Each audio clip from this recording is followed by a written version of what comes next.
Yang sesi sebelumnya kita sangat fokus pada bagaimana kita menganalisis atau bagaimana kita menjalankan modeling di decision tree yang sesinya Pak Fikru, terus juga modeling di Markov yang sesinya Pak Didik.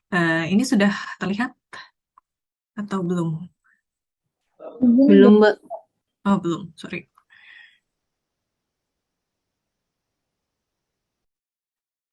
Belum ada sih, Mbak. Udah ya? Udah kelihatan? Sudah. Oke. Ya, yang pertama tentang uncertainty di health economic evaluation. Jadi, uh, kita fokus satu step setelah kita mendapatkan incremental cost effectiveness ratio. Jadi, pada saat setelah incremental cost effectiveness ratio um, didapatkan, ada satu step lagi namanya uncertainty analysis atau kadang kita nyebutnya sensitivity analysis. Ini initial survei sudah ada di chat, jadi nanti bisa diisi sendiri. Ini sebenarnya untuk melihat dan memapping peserta pada hari ini, jadi sehingga nanti pada saat menjelaskan, nanti bisa bolak-balik ke decision model 1 atau decision model 2 untuk merefresh.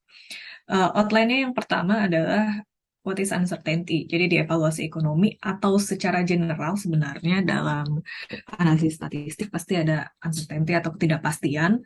Lalu tipe-tipenya sedikit membahas tentang uncertainty versus variability, terus tipe dari sensitivity analysis.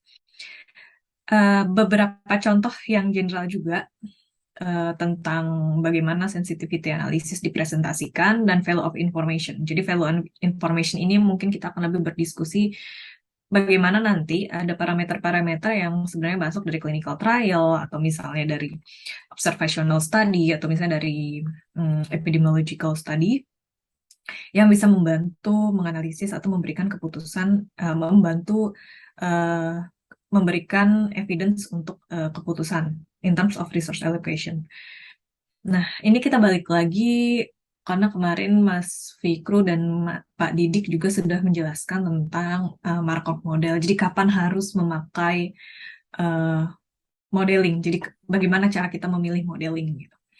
Nah, sebenarnya ada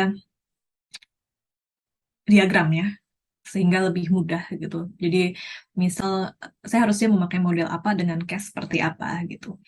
Yang pertama pertanyaannya adalah interaction between patient itu important atau enggak. Jadi kalau teman-teman belajar epidemiologi biasanya ada modeling tentang penyakit menular, itu biasanya kita di dynamic model gitu. Jadi ada kalau atau melihat kemarin banyak yang membuat model-model COVID dengan individual level data itu biasanya kita bilangnya dynamic model. Walaupun di dalamnya ada misalnya SIR model, susceptibility, infection, terus recovery model, uh, terus juga kita memperhitungkan indirect effect. Indirect effect di sini adalah uh, interaksi antara pasien atau interaksi antara orang gitu.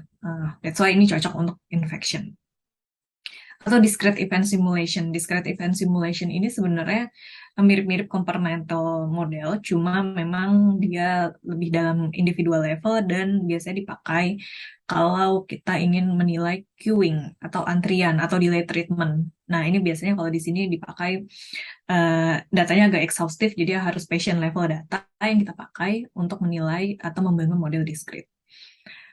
Terus selanjutnya ada pertanyaan lagi, apakah modelnya itu recursive events ya. Jadi karena kan clinical events tuh kadang kejadian lagi, atau misalnya kambuh lagi, atau misalnya hidup dengan penyakit tertentu. Sebagai contoh, misalnya kita dapat serangan stroke pertama, setelahnya kita punya eh, keadaan dalam kondisi setelah serangan stroke. Jadi namanya post stroke misalnya sebagai contoh. Atau misalnya kita punya MI, infarksi miokardial pertama, terus kita hidup dengan keadaan kita sudah terserang dengan MI gitu. Jadi eventsnya ada atau enggak. Kalau misalnya enggak dan cukup short term, cukup dengan decision tree model. Gitu, seperti yang dijelaskan di sesi sebelumnya, decision tree model biasanya untuk short term Terus juga kalau misalnya long term kita juga harus memikirkan kalau branch-nya atau cabang-cabangnya agak bushy gitu. Nah, jadi ini pertimbangan ya kalau misalnya kita di health economics model gitu. Apakah events-nya akan terjadi lagi atau events-nya bisa kambuh lagi atau dia sifatnya kronis gitu. Nah, jika memang cukup long term misalnya model untuk screening atau misalnya model yang sifatnya short term, it's okay untuk menggunakan decision tree gitu. Sehingga kita nggak perlu juga melihat terlalu jauh magnitude dari cost dan efeknya. Terus, apakah kita juga harus require model untuk banyak health state? Sebagai contoh, kita punya model diabetes atau kita punya model kardiovaskular. Eh, State-nya banyak, udah state-nya banyak, kadang dia sifatnya long term atau misalnya dia sifatnya kronis, which is modelnya juga harus bisa mengakomodasi perjalanan panjang penyakit tersebut. Atau misalnya dia punya komplikasi banyak gitu. Kayak diabetes complication-nya banyak yang nggak bisa diakomodir dengan decision tree saja. Ini juga nanti akan terkait dengan discounting. Ini sebenarnya gambaran yang dijelaskan di 2 sesi sebelumnya. Di 2 sesi sebelumnya kita fokus pada sesi yang pertama, oke, decision tree dengan alasan model kita cukup short term dan mungkin penyakitnya juga bukan penyakit kronis dan hanya digambarkan misalnya 1 sampai 2 tahun gitu. Sedangkan di decision model kedua dijelaskan tentang Markov model, di mana model tersebut mengakomodasi progresi penyakit yang bisa kita hitung sebagai contoh sampai lifetime atau sampai pasien meninggal atau sampai suatu cohort populasi itu meninggal gitu misalnya. Terus kita juga mengakomodasi misalnya pada saat ada penyakit tertentu dia punya komplikasi atau dia juga bisa berpindah antara state satu dan state yang lainnya. Jadi banyak health state-nya. Nah, dua model ini yang memang biasa dipakai di health economic evaluation gitu, karena sifatnya simple. Terus yang kedua biasanya dia mengakomodasi parameter-parameter kunci yang emang available datanya. Instead of kita menggunakan simulasi individual yang butuh real world data yang banyak, atau kita juga butuh misalnya data yang exhaustive gitu. Terus kalau eh, misalnya lebih banyak lagi health state-nya, itu individual sampling model gitu. Jadi benar-benar secara individual gitu. Jadi Markov atau decision tree dibuat serepresentatif mungkin, tapi bukan berarti secomplicated mungkin. Gitu. Apakah dia merepresentasikan eh, health state atau tidak? Gitu. Individual maupun Markov memiliki hmm, struktur punya health state-nya masing-masing. Cuman yang kalau misalnya kita dengan asumsi untuk mensimplifikasi apa yang ada di dunia nyata, maka Markov akan digunakan. Nah, ini ada banyak sebenarnya dalam HTA atau Health Economic Evaluation dari model. Jadi memang di IEPS fokusnya di dua, yaitu decision tree, Markov atau misalnya semi Markov. Semi Markov juga tidak terlalu dibahas, jadi nanti ada time dependence di situ. Kadang juga ada partition survival analysis. Ini analisis survival yang mungkin Bapak Ibu atau teman-teman pernah dapatkan di kelas epidemiologi ya. Biasanya ada survival analysis untuk pasien cancer, misalnya ada survival analysis untuk pasien diabetes dan lain-lain, untuk melihat efektivitas dari treatment atau untuk melihat lamanya cohort itu berjalan gitu. Ada juga yang discrete event simulation seperti tadi disebutkan dynamic dan makro atau micro simulation. Makro atau mikro biasanya kita menggabungkan antara decision model dengan simulasi-simulasi yang bisa kita bangun sendiri. Jadi sebagai contoh, misalnya sugar tax atau misalnya sebagai contoh konsumsi garam untuk hipertensi dan segala macamnya, itu bisa dilakukan dengan makro atau micro simulation di pasien, di level pasien, jadi di individual level. Nah, balik lagi ke yang minggu yang sebelumnya, di bulan yang sebelumnya, bahwa ada pada saat membangun model itu ada yang namanya conceptual modeling. Gitu. Jadi Model itu nggak ujuk-ujuk dibangun, terus strukturnya dibuat, terus di running. Enggak, biasanya yang lama adalah membuat model itu make sense. Jadi yang pertama, healthcare decision-nya seperti apa? Pertanyaan kebijakannya seperti apa? Terus pertanyaan eh, dari segi progres, dari segi eh, nature penyakitnya seperti apa gitu. Jadi pada saat konseptual modeling, sebenarnya modeler tidak bisa berdiri sendiri langsung berbet gitu, misalnya langsung running atau misalnya langsung oh ya udah masukin angkanya keluar. Itu juga semua ini statistik bisa. Cuma langkah yang paling awal adalah kita mau ngambil decision apa dari model tersebut atau pertanyaan kebijakannya itu seperti apa. Jadi kita harus mengkonseptualkan si model. Yang pertama, decision problemnya. Yang kedua adalah tipe dari disease-nya atau penyakit. Karena penyakit sendiri di dalamnya, dia punya nature progresi yang berbeda. Dalam praktik di tiap negara juga kadang punya guideline yang berbeda. Atau misal dalam proses mendefinisikan disease itu sendiri, kita memerlukan masukan-masukan dari clinicians misalnya. Atau kalau di Indo, eh, kita menggunakan masukan dari profesi misalnya gitu. Jadi mengkonseptualisasikan model bukan hanya membangun strukturnya, tapi pada saat membangun struktur itu mendapatkan masukan itu juga dari berbagai pihak dan itu juga bukan kerjaan modelernya sendiri gitu. Jadi ini mungkin yang harus diingat kadang-kadang kan kalau di em, eh, kita melihat orang membangun model, oke ini A, B, C, D selesai gitu. Atau misalnya, oh udah state-nya dari literatur review selesai. Tapi kita harus balik lagi, decision-nya apa, problemnya apa yang mau kita jawab. Lalu ini prosesnya adalah iteratif gitu. Jadi setelah dapat itu juga bisa nanti bolak-balik ngecek sebenarnya stage ini sudah benar belum ya, atau misalnya decision atau problem ini sudah clear belum ya, atau misalnya gambaran disease state atau gambaran modalitas yang dipakai udah sesuai praktek yang ada belum ya di Indo, di setting kita misalnya. Nah, ini yang membuat konseptual model ini menjadi langkah awal yang paling penting sebelum struktur model benar-benar dibangun. Terus yang 2, 3, sama 4 ini adalah jenis-jenis parameter sebenarnya. Jadi parameter dan modeling type yang akan masuk. Jadi misal kita mau infectious disease nih, oh bisa jadi kita pakai SIR model gitu. Kita mau chronic disease, bisa jadi kita pakai Markov. Oh kita mau short term hanya 1 tahun alongside clinical trial. Ya, jadi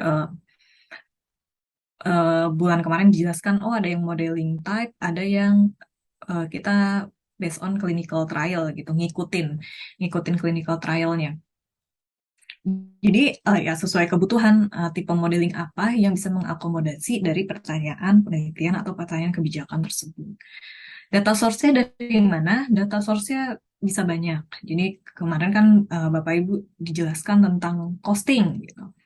Datanya dari rumah sakit atau bisa menghitung unit cost atau utility, quality of life. Quality of life datanya bisa dari EQ5D, terus kita ngambil dari uh, rumah sakit misalnya, atau misalnya oh ada data yang lain, risk ratio, kita datanya dari mana? Dari meta analisis misalnya, karena risk ratio untuk memperlihatkan efektivitas suatu treatment sebagai contoh. Nah, data source-nya itu bisa macam-macam, bisa primary, bisa secondary. Yang penting adalah data itu valid gitu. Dan yang penting adalah dalam membuat model, data juga bisa dipertanggungjawabkan. Karena dalam proses modeling, mungkin Bapak Ibu juga sudah tahu kalau misalnya rubbish in, rubbish out gitu ya. Jadi sampah masuk bisa jadi ya sampahnya keluar gitu di model gitu, tetap jadi sampah. Jadi yang harus dilakukan adalah kita juga eh, harus bisa melihat quality datanya yang baik gitu. Even the best available data, kita juga harus lihat nih kalau misalnya datanya masih kurang, apakah pada saat dilakukan analisis selanjutnya itu mempengaruhi model output, final model output. Lalu setelah modelnya keluar, modelnya bisa digunakan atau enggak untuk stakeholder gitu, untuk membantu mengambil keputusan. Dan di 6 ini adalah proses-proses yang iteratif, proses yang berulang, proses yang biasanya setelah model berjalan atau selesai, eh, kita akan lihat lagi, ini sesuai lagi nggak, dicek lagi, terus di recheck lagi. Jadi 6 ini adalah proses iteratif yang berjalan. Nah, kita langsung ke satu step setelah decision model itu selesai. Jadi satu step setelah decision analytic model di analisis, terus kita mendapatkan incremental cost effectiveness ratio.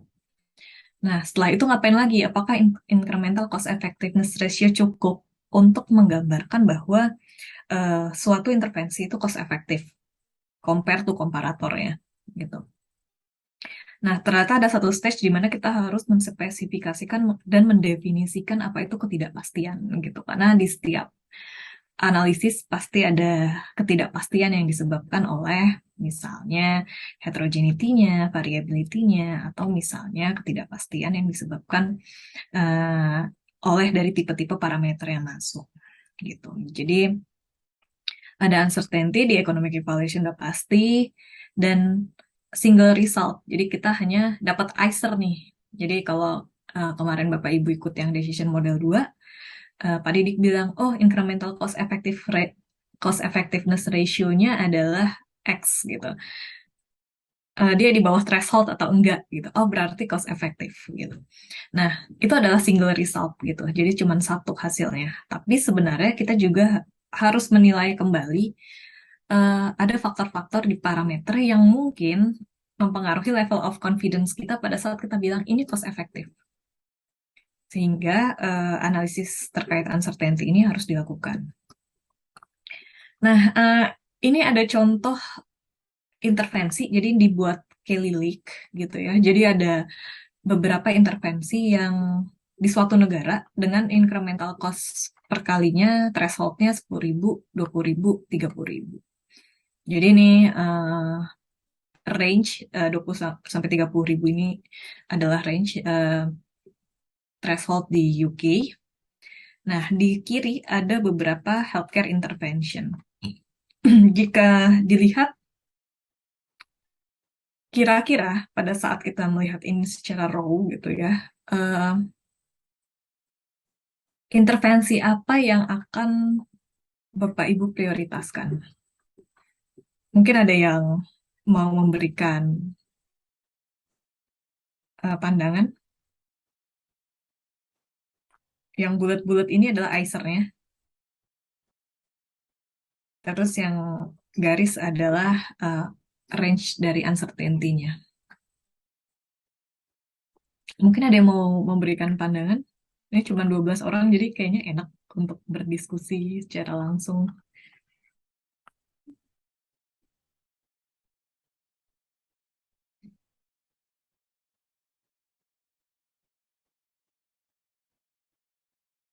Atau ada yang di kelas evaluasi ekonomi di FKM?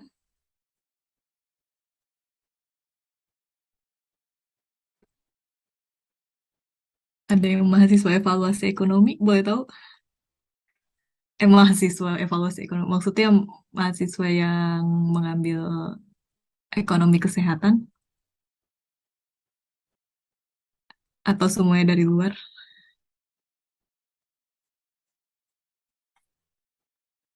Orang klinis ikut Boleh? dulu Mbak.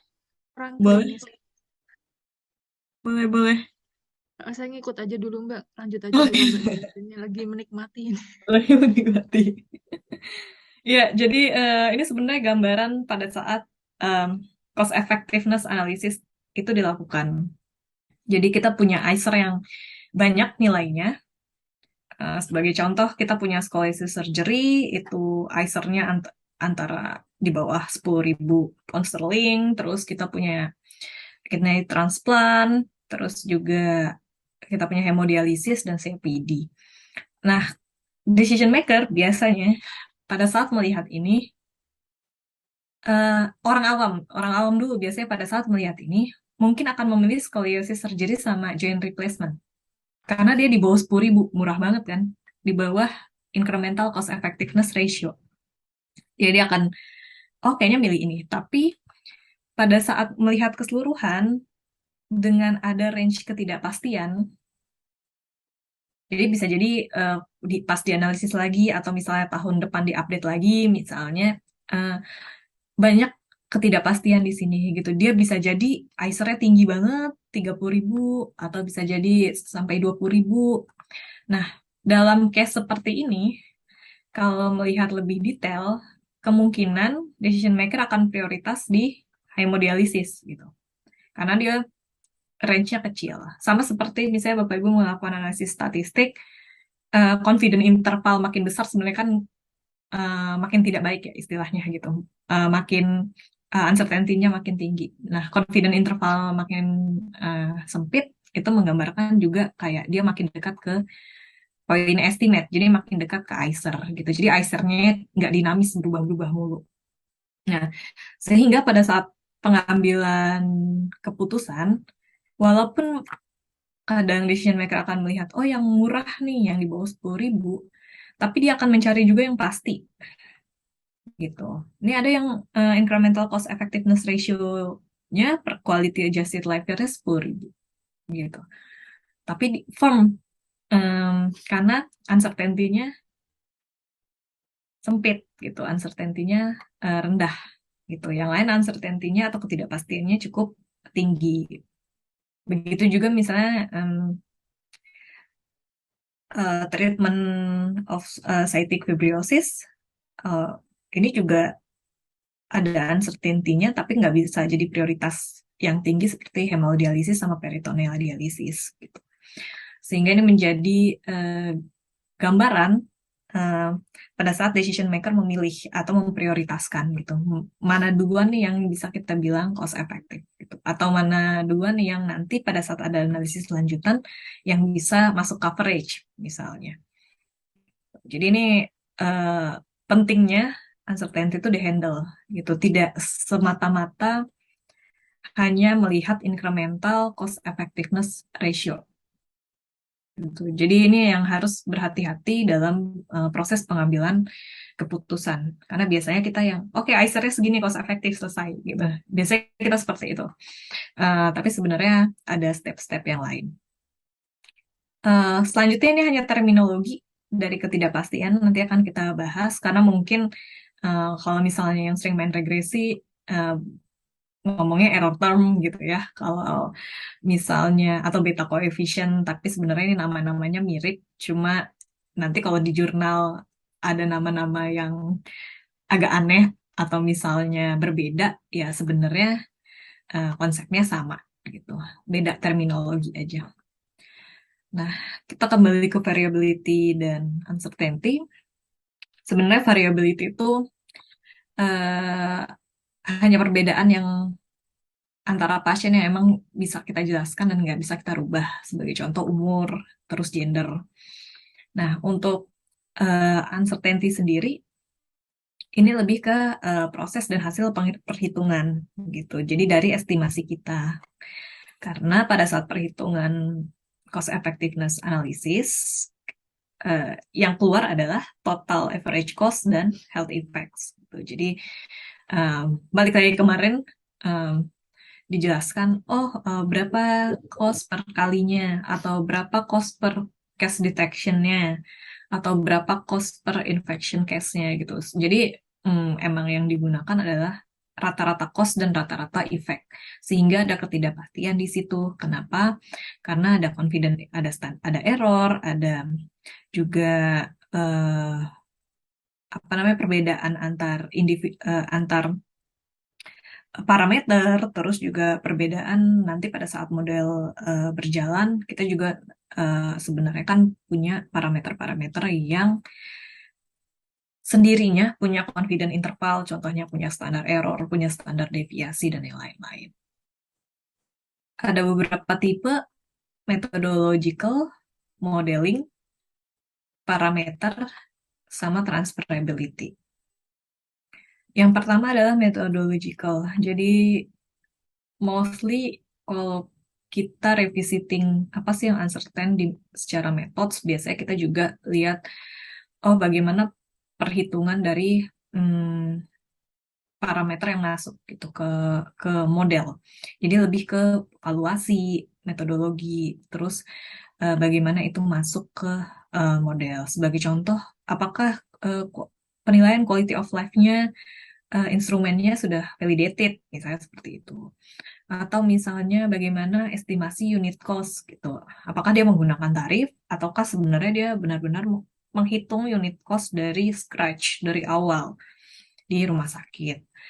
Terus Bapak Ibu juga udah dapet, kalau di awal udah dapet perspektif gitu ya dalam menghitung evaluasi ekonomi, misalnya societal atau misalnya health system perspektif gitu.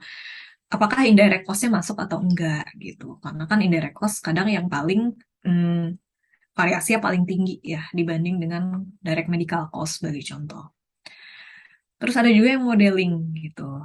Kita ekstrapolasinya seperti apa? Apakah kita sesuai dengan life table misal atau kita sesuai dengan life expectancy yang ada atau yang kita asumsikan dalam suatu kohort di populasi. Atau misalnya pasien hidup dalam waktu berapa tahun pada saat mereka didiagnosis suatu penyakit atau pada saat mereka sudah mendapatkan treatment. Sama juga the choice of appropriate model struktur. Nah, ini balik lagi ke konseptual model. Karena pada saat membuat struktur berarti kita juga harus bisa itu dipertanggungjawabkan, appropriate atau tidak. Ini sebagai contoh modeling exercise kita pada saat kita menilai dua modalitas untuk dialisis gitu ya, untuk end stage renal disease. Bisa dia pasiennya underwent hemodialisis atau peritoneal dialisis, tapi sebenarnya ada modalitas lain kan, misalnya transplant gitu. Nah, tapi transplant itu tidak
Mohon izin Bapak Ibu, mungkin dapat ditunggu sebentar. Sepertinya Bu Septi terlempar dari Zoom begitu ya.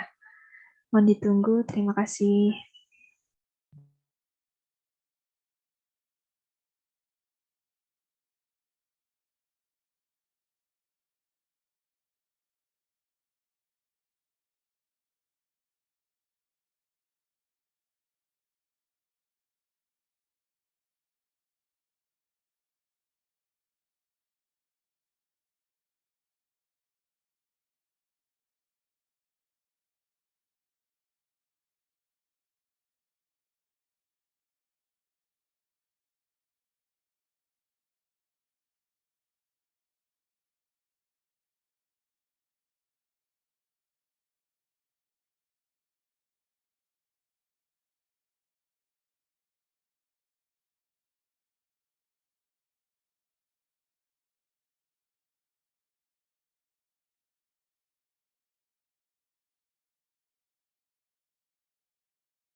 Oke, mohon maaf ternyata ada engineer datang ke flat terus langsung matiin wifi.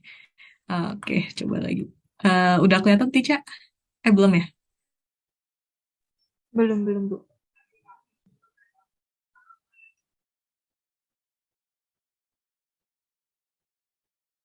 Udah bisa, udah kelihatan? Sudah, sudah, Bu. Udah, Ya. udah.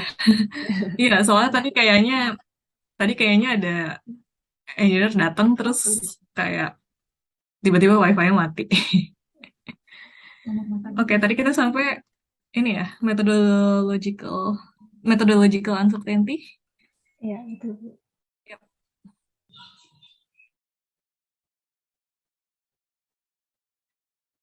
Oke, sorry.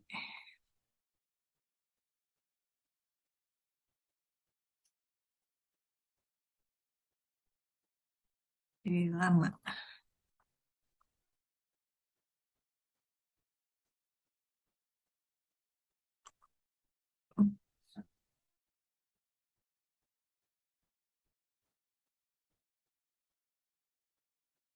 Oke, untuk yang methodological, em, ini mohon maaf keluar, tapi nanti kalau mati lagi akan coba pakai dari mobile sepertinya.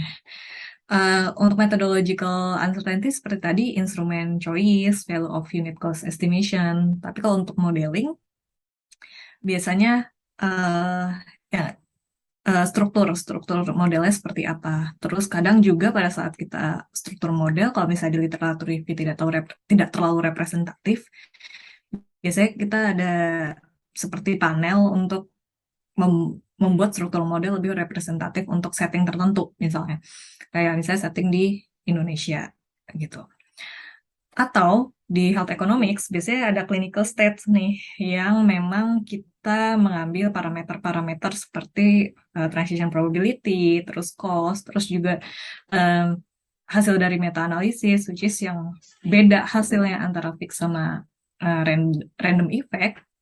Jadi pada saat eh, melihat atau mm, atau handling yang modeling uncertainty, kita juga harus melihat clinical state-nya gitu. Selanjutnya adalah parameter. Jadi pada saat parameter masuk, itu setiap parameter biasanya punya nilai ketidakpastian sendiri gitu. Confidence interval around mean, misalnya di antara rata-rata atau di antara point estimate.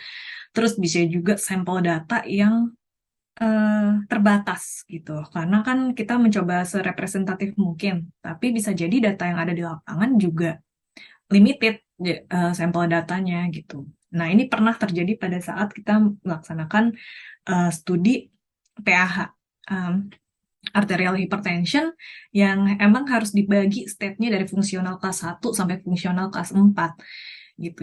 Dan nggak setiap rumah sakit juga punya reporting yang oke untuk mendefinisikan itu semua gitu. Jadi ternyata nggak balance sampelnya untuk setiap fungsional gitu. Sehingga ada expert opinion di situ. Jadi kayak misalnya, oh kalau misalnya dia di fungsional kelas 4, dia keadaannya seperti ABCD, dia quality of life-nya seperti ABCD gitu. Nah, expert opinion itu sendiri kan sebenarnya level of evidence yang juga paling rendah gitu kalau kita belajar epidemiologi gitu kan ya, expert opinion yang cukup hierarkinya paling bawah, sehingga itu bisa menjadi juga parameter yang uncertain gitu di data yang masuk ke dalam model. Yang terakhir adalah transferability. Jadi transferability ini sebenarnya ada stage-nya sendiri pada saat kita mengambil data dari negara lain atau kita meminjam data dari setting yang lain gitu. Jadi emang worst case-nya data nggak ada tapi model juga harus dibangun, tapi pas model dibangun juga quality data di negara sendiri juga rendah, biasanya kita melakukan transferability. Atau kita compare antara data yang kita running di setting di Indonesia, compare dibandingkan dengan data yang ada di luar gitu. Jadi kita juga lihat misalnya in terms of journalabilitas, misal kita nggak ngambil clinical trial, tapi kita nggak ngambil clinical trial RCT atau pragmatic trial, tapi kita ngambilnya observational misalnya, which is bisa jadi external validity-nya rendah. Nah, itu juga mempengaruhi generabilitas juga gitu. Atau misalnya kita transfer data dari Jepang terus kita adaptasi dari Indonesia. Nah, itu ada panduannya, ada guideline-nya bagaimana kita mengadaptasi sehingga data yang masuk atau parameter yang masuk juga bisa dipertanggungjawabkan gitu. Dan paling banyak yang memang kita uji adalah parameter uncertainty. Ini ada sedikit bacaan kenapa ketidakpastian itu harus di handling. Ada beberapa tipe yang biasa dilakukan. Yang pertama deterministic, analysis of extreme, threshold, sama probabilistic sensitivity analysis. Yang paling simple itu ini deterministic analysis. Jadi kalau di one way sensitivity analysis itu kita membuat asumsi tertentu, misalnya sebagai contoh, gimana kalau misalnya cost-nya lebih tinggi 25%? Atau bagaimana sebenarnya kalau quality of life-nya lebih rendah 20%? Dia mempengaruhi ICER cukup tinggi atau enggak? Gitu. Kenapa dibilang tornado diagram? Karena nanti biasanya kalau di list, itu bentuknya kayak tornado. Kayak angin tornado. Makanya dibilang tornado diagram. Nah, jadi ini kita cuma bermain secara deterministik. Jadi kayak bermain, oh angkanya kita geser-geser nih kalau misalnya cost-nya nambah 20%, dia mempengaruhi incremental cost effectiveness ratio nggak ya? Atau misalnya nilai risk ratio-nya atau nilai prevalensi atau incident of disease-nya kita naikin, kita turunin, itu nggak berpengaruh besar nggak terhadap perubahan secara keseluruhan ICER gitu. Makin panjang diagramnya yang kanan atau kiri itu menggambarkan bahwa parameter tersebut sebenarnya memiliki uncertainty yang cukup tinggi karena dia mempengaruhi perubahan incremental cost effectiveness ratio. Kalau yang two-way ini biasanya memang dipakai untuk kita merubah price dari intervention atau kalau misalnya kita mau negosiasi harga nih, negosiasi harga untuk suatu intervensi kesehatan. Misalnya harganya kita naikin, ICER-nya apa? Cost saving atau cost efektif atau enggak? Atau misalnya intervensinya pound, ICER-nya dengan effectiveness intervensi 25%, ICER-nya berapa? 7.000 misal. Nah, pada saat ICER-nya 7.000 itu di bawah threshold atau di atas threshold. Gitu. Jadi di sini juga deterministik, tapi kita bermain dengan dua parameter secara sekaligus, yaitu misalnya sebagai contoh price of intervention related dengan efektivitas atau benefit dari health intervention itu sendiri. Sehingga kita akan melihat nih mana yang paling plausible atau mana yang paling mendekati standar atau mendekati threshold. Kita pasti pengen yang effectiveness of intervention-nya tinggi dong, misalnya 40%. Gitu. Tapi kalau misalnya price of intervention-nya 700, terus threshold-nya, terus kita dapat ICER 33.000, kalau dibandingin threshold di bawah atau di atas. Misalnya threshold-nya 20.000, ya tentu itu nggak cost efektif ujung-ujungnya misalnya. Tapi kalau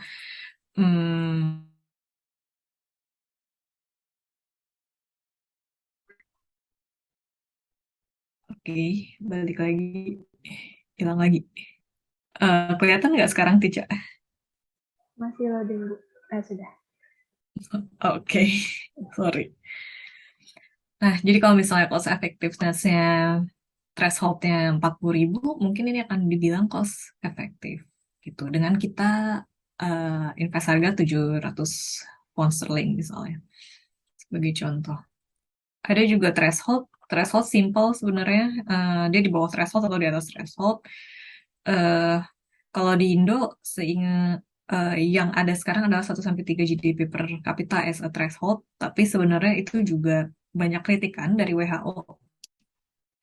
Jadi kita sebisa mungkin setahun 2 tahun yang akan datang punya local threshold. untuk health technology. Tapi kalau misalnya di UK, dia punya standar range misalnya 20.000 sampai 30.000 gitu untuk health technology. Intinya adalah di manakah ICER tersebut? Apakah di bawah garis ini atau di atas? Kalau di bawah garis, mungkin potentially cost effective. Gitu. Nah, mungkin akan banyak saya ngomong potentially cost effective, maksudnya nggak firm ngomong cost effective atau enggak, karena itu tadi kalau misalnya baru keluar satu poin estimate, kita masih ada harus menganalisis lebih lanjut si incremental cost effectiveness ratio ini gitu. Sampai kita akhirnya firm bahwa oke, health technology ini atau misalnya intervensi ini cukup cost effective. Yang terakhir adalah probabilistic sensitivity analysis yang mungkin juga paling sering dilihat Bapak Ibu yang mengambil kelas cost effectiveness atau kelas evaluasi ekonomi kesehatan. Jadi di probabilistic ini akan terlihat, misalnya kalau datanya bagus, sama seperti Bapak Ibu menganalisis korelasi atau misalnya menggambarkan scatter titik-titik ini terlihat dia ada di kuadran kanan gitu ya. Jadi pada saat kalinya naik ada kenaikan dari si cost gitu. Jadi dan ini make sense kenapa cost effectiveness dilakukan. Karena ya iya harga dalam kuadran yang harganya cukup costly tapi juga benefitnya bagus gitu. Kalau misalnya dia di bawah sini mungkin kita nggak terlalu bermasalah ya karena dia cost saving sama costnya makin rendah tapi dia juga memiliki benefit yang bagus. Yang sering terjadi adalah pasti di kuadran kanan atas.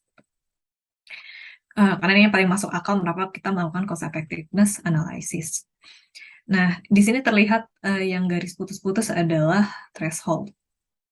Yang titik-titik ini adalah gambaran incremental cost dan incremental kali yang kita running ribuan atau puluhan ribu kali untuk menggambarkan di mana posisi ICER gitu. Sebenarnya mostly di sini di bawah, tapi masih ada beberapa persen yang di atas threshold. Nah, visual ini cukup membantu pada posisi kuadran mana, tapi tidak bisa menggambarkan berapa probability to be cost effective-nya. Gitu. Jadi nanti ada yang namanya cost effectiveness acceptability curve. Di sini terlihat kalau misalnya datanya emang parameternya uncertainty-nya lumayan, jadi sebarannya cukup banyak, sebarannya cukup lebar gitu. Jadi ada beberapa titik di kuadran yang kiri atas, ada beberapa titik yang di kuadran kanan bawah. Tapi kalau misalnya datanya oke, biasanya seperti ini, gitu dengan uncertainty yang cukup rendah, ketidakpastiannya cukup rendah, bisa kayak gini nih bentukannya. Jadi kayak bagus dan kita udah firm, oh dia di bawah threshold gitu. Oh dia cukup firm kalau misalnya datanya emang berada di kisaran kali dan kisaran cost ini gitu. Jadi nggak ada outlier aneh yang tiba-tiba nempel di kuadran yang lain.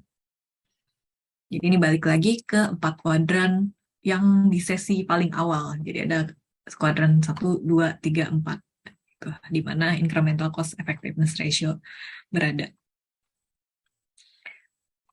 Lalu pada saat kita lihat titik-titik scatter tadi, kita ingin yakin bahwa berapa sih proportion atau berapa probability dari suatu intervensi itu cost effective gitu. Nah, cost effectiveness acceptability curve inilah yang mengakomodasi untuk menggambarkan atau memvisualisasikan lebih lanjut gambaran dari yang kuadran tadi. Nah, sebagai contoh, ini model yang pertama dengan willingness to pay atau dengan misalnya threshold yang diberikan, dia bisa jadi probability to be cost effective-nya 50%. Tapi kalau misalnya kita berani dengan maximum willingness to pay, sebagai contoh 30.000 cost effectiveness-nya, kita firm kalau misalnya intervensi ini cost effective. Gitu. Jadi makin tinggi threshold sebenarnya bisa menggambarkan probability to be cost effective-nya. Gitu. Nah, jika misalnya memang less than kurang dari 50%, dengan threshold 20.000. Nah, ini adalah diskusi-diskusi yang sebenarnya beyond HTA itu sendiri. Ini diskusi-diskusi dengan decision maker gitu. Dengan hasil cost effectiveness yang seperti ini, apa yang akan diputuskan gitu kan? Apakah obat ini misalnya sebagai contoh kita lihat apakah affordable price-nya, terus kita masukkan pakai manfaat sebagai contoh. Atau kalau di luar negeri biasanya cost effectiveness itu di awal sebelum masuk BPOM gitu istilahnya, sebelum masuk FDA dia udah ada cost effectiveness analysis-nya, jadi nggak kerja 2 kali. Oh, ternyata probability to be cost effective 80% nih, gitu. Karena benefit klinisnya juga bagus, dan cost-nya juga walaupun cost-nya mahal, dia worth it, dia sepadan untuk improvisasi benefit health-nya, gitu. Nah, hal-hal kayak seperti ini biasanya memang bukan hanya berhenti di curve gitu atau berhenti di grafik, tapi juga ada diskusi-diskusi lanjutan pada saat hasil ini cost efektif atau pada saat hasil ini punya value for money gitu, berapa persen. Dan ini sangat penting untuk decision maker melihat oh hasil modelnya seperti ini gitu. Oh ternyata datanya ada yang uncertain. Oh ternyata walaupun modelnya keluar ICER-nya sekian, kalau kita punya skenario lain bisa jadi ICER-nya tidak jadi cost efektif, misalnya kayak gitu. Ada case-case tertentu yang ICER-nya ada yang cost efektif, ada yang tidak. Sebagai contoh, pada saat perspektifnya berubah. Jadi kita kalau di Indonesia indirect cost-nya itu tinggi sekali ya. Misalnya untuk ke referral hospital, transportasinya cukup tinggi, atau misalnya ada yang sampai pindah pulau, ada yang bisa sampai nginep dekat rumah sakit, misalnya kayak gitu. Nah, pada saat view-nya yang digunakan adalah healthcare perspektif atau misalnya hospital perspektif, itu cost efektif intervensinya. Tapi pada saat kita memasukkan parameter lain, yaitu kita lihat dari patient dan caregiver perspektif, jadi nggak cost efektif gitu. Nah, yang berbeda karena masalah testing gitu. Jadi masalah testing kalau dia udah melewati testing yang benar, contoh waktu itu adalah apa ya? Oh ya waktu itu kalau rectal cancer, kalau misalnya dia testingnya benar menggunakan KIRAS testing misalnya, dia sudah melewati itu cukup cost efektif gitu. Kalau misalnya enggak, ternyata dia agak-agak di atas threshold yang which is nggak cost efektif. Nah, hal-hal seperti ini di luar hanya curve biasanya ada diskusi seperti itu. Gitu. Diskusi juga terkait strategi yang ada sekarang gitu yang menyebabkan apakah model ini sebenarnya konsisten atau enggak gitu. Jadi balik lagi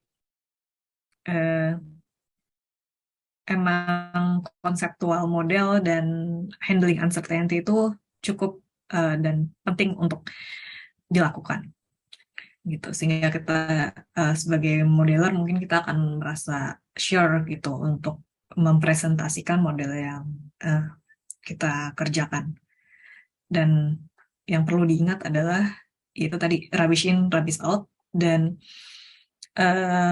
nggak ada model yang sempurna untuk merepresentasikan dunia nyata, tapi kalau model itu dikondak atau diperform dengan baik, itu bisa membantu proses pengambilan keputusan. Selanjutnya adalah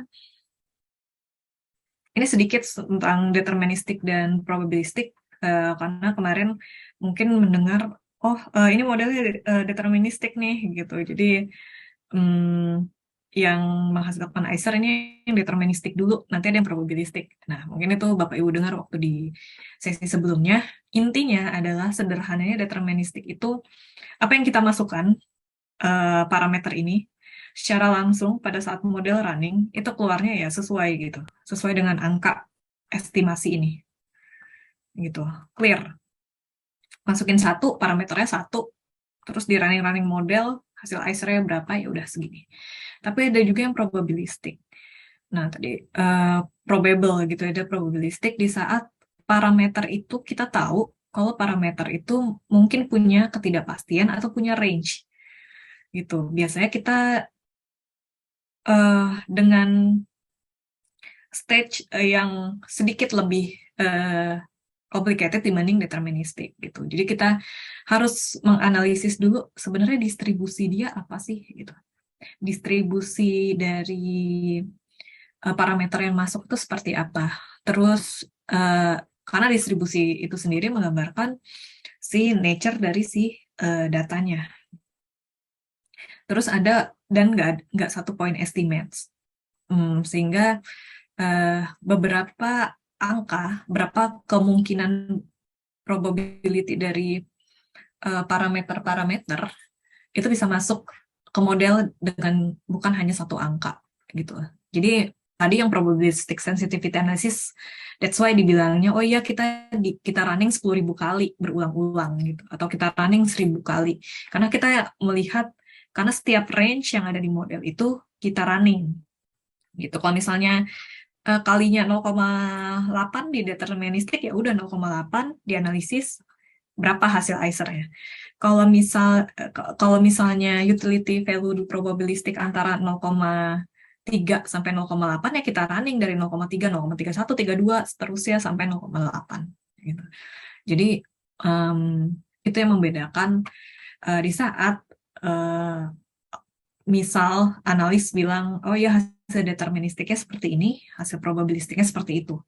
Gitu, simpelnya seperti ini. Nah, ini juga fitting distribution, ini nggak terlalu akan dibahas secara detail, tapi fitting distribution ini benar-benar menggambarkan bahwa apa yang fit gitu, apa yang cocok, distribusi apa yang cocok untuk menggambarkan data tersebut. Gitu. Karena kan kadang kalau misalnya kita belajar biostatistik di awal-awal atau di sangat basic kita cuma tahu normal non-normal gitu kan ya. Tapi sebenarnya banyak tipe-tipe dari distribusi dari data gitu. Untuk mengetahuinya ini simple kita bisa gunain software apa aja. Nah, ini yang penting adalah common distribution di economic evaluation. Bukan saklek distribusinya pasti kayak gini, tapi ini distribusi umum yang digunakan. Ada 4 main parameter yang mungkin yang paling pasti digunakan gitu ya dalam economic evaluation terutama untuk health technology. Yang pertama transition probability. Itu apa? Itu adalah perpindahan dari state ke state berikutnya. Sebagai contoh, state-nya dari kalau cancer progression free pindah ke progresif misalnya, atau asymptomatic pindah ke symptomatic misalnya sebagai contoh itu. Nah, transition probability itu ada distribusinya. Namanya beta distribution. Simpelnya adalah itu proportion. Itu simpelnya adalah proporsi. Begitu juga utility gitu. Utility 0 sampai 1. Misalnya 0 death, 1 adalah full health gitu ya. Nah, kadang kita dapat dari Q5D kalau misalnya data pasiennya bagus, mungkin mendekati 1 gitu ya. Kalau misalnya dalam state-state penyakit tertentu dan ternyata kualitas hidupnya rendah, biasanya itu akan mendekati 0 atau misalnya di bawah 0,5 dan seterusnya. Ini biasanya beta. Ini nggak usah terlalu dilihat bagaimana rumusnya, cuman basic definisinya adalah seperti itu, proportion. Terus cost, biaya. Nah, kita punya satu sesi costing kan waktu itu, jadi udah dibahas semua tentang cost. Tapi apa yang paling unik dari cost adalah biasanya distribusinya skew. Kenapa? Karena dia rata-rata cost itu tidak punya minus ya, 0 sampai tidak terhingga. Jadi kebanyakan pasti cost-nya gamma. Gitu. Jadi bentukan gamma itu ya gitu, kayak tidak normal gitu. Nah, cara mendefinisikannya sebenarnya simple karena bisa didefinisikan secara langsung atau kita melakukan tes terhadap si distribusinya gitu. Cuma memang pasti biasanya dalam parameter-parameter ini bentukannya seperti ini. Ada juga risk ratio. Jadi risk ratio itu log normal distribusi. Simple ini 2 times 2 table kalau Bapak Ibu juga belajar epidemiologi. Relative risk kan. Gitu. Jadi distribusinya juga bentukannya seperti log normal. Sedikit tentang value of information. value of information ini setelah sensitivity analysis, tapi di saat kita benar-benar nggak sure dengan hasil kita yang akhir gitu. Jadi kadang modeler memakai VOI atau kadang enggak, karena memang datanya juga exhaustive, yang dibutuhkan tuh agak banyak. Intinya adalah kita melakukan analisis lanjutan untuk menilai kalau misalnya informasi sampel yang bertambah, atau misalnya kita mengasumsikan ada trial yang bagus, misalnya sebagai contoh ada clinical trial yang bagus, atau misalnya ada registry yang sangat sempurna gitu ya dalam settingnya. Jadi kita bisa menskenariokan gitu kan, apa sih value of perfect information-nya gitu. Probability pada saat cost effectiveness analysis itu dilakukan tuh akan lebih improve gitu hasilnya gitu. Tapi ini bukan seperti kewajiban, cuma kadang kalau misalnya udah sensitivity analysis juga masih nggak trust, biasanya value of information juga tetap dilakukan gitu. Tapi ya dengan data-data yang sebenarnya juga availability-nya ada. Dan ini perbedaannya sebenarnya perbedaan hanya pada saat uncertainty dan sampelnya saja gitu. Jadi pada saat kita bilang perfect information tuh, pada saat kita bilang perfect information, sebenarnya informasinya pada asumsi yang paling terbaik itu hasilnya seperti apa gitu. Jadi ini emang ada perhitungannya sendiri, dan mungkin nggak akan dibahas di sini, waktunya nggak cukup juga. Dan nggak semua menggunakan FOI, tapi pada keadaan tertentu value of information juga dibutuhkan. In the end juga kadang ini juga menjadi gambaran sebenarnya pada saat sampel kita terbatas, sebenarnya sampel terbaik apa yang bisa, atau parameter terbaik apa yang sebenarnya bisa mempengaruhi hasil cost effectiveness gitu. Jadi key driven dari parameternya apa. Ini seperti perjalanan yang iteratif, mirip sensitivity analysis, tapi asumsinya lebih kaya. Ya, ini gambaran untuk general model, karena kayaknya nggak memungkinkan kita kayak running misalnya bareng-bareng, atau seperti coba untuk practical, tapi ini gambaran basic bahwa pada saat ICER atau model itu selesai, masih ada stage lainnya untuk melihat bagaimana performance model itu dijalankan. Jadi yang pertama yaitu uncertainty ada di economic evaluation, terus itu juga harus dihandle, nggak ujuk-ujuk kita ngambil, oh ya sudah ICER segini cost efektif, selesai gitu kan. Walaupun kita juga confidence misalnya datanya bagus, berarti nanti pada analisis uncertainty-nya nggak terlalu bermasalah, tapi ini tetap dibutuhkan. Terus ada beberapa tipe dari sensitivity analysis, itu pun sesuai kebutuhan, apakah mau dilaksanakan secara deterministik, apakah probabilistik, apakah membuat skenario best case, worst case, apakah membuat skenario tadi harga dinaikkan, harga diturunkan, atau parameter lain diubah-ubah. Nah, itu juga tergantung kebutuhan. Ada value of information.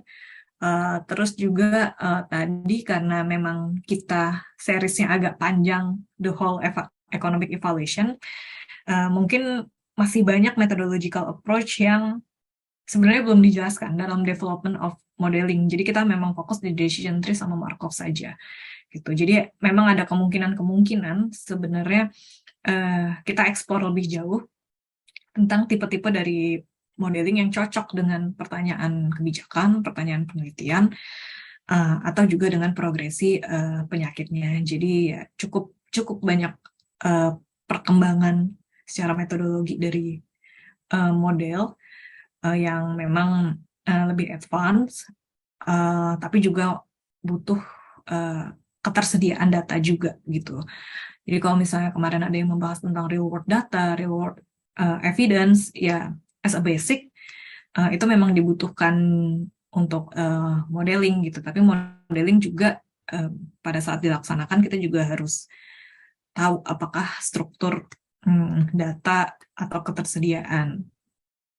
dari data yang ada di setting kita atau di setting negara kita available atau tidak, atau punya quality yang baik atau tidak. Mungkin itu saja. Ya, terima kasih atas partisipasinya. Jika ada pertanyaan dan mungkin baru terpikirkan, itu ada email di bawah, jadi mungkin kita bisa diskusi lebih lanjut. Dan sorry juga kalau misalnya agak bingung karena tiba-tiba udah di advance, terus ada beberapa yang nggak ikut, dan sifatnya ini terlalu methodological dan technical ya untuk modeling. Oke, saya tutup. Terima kasih.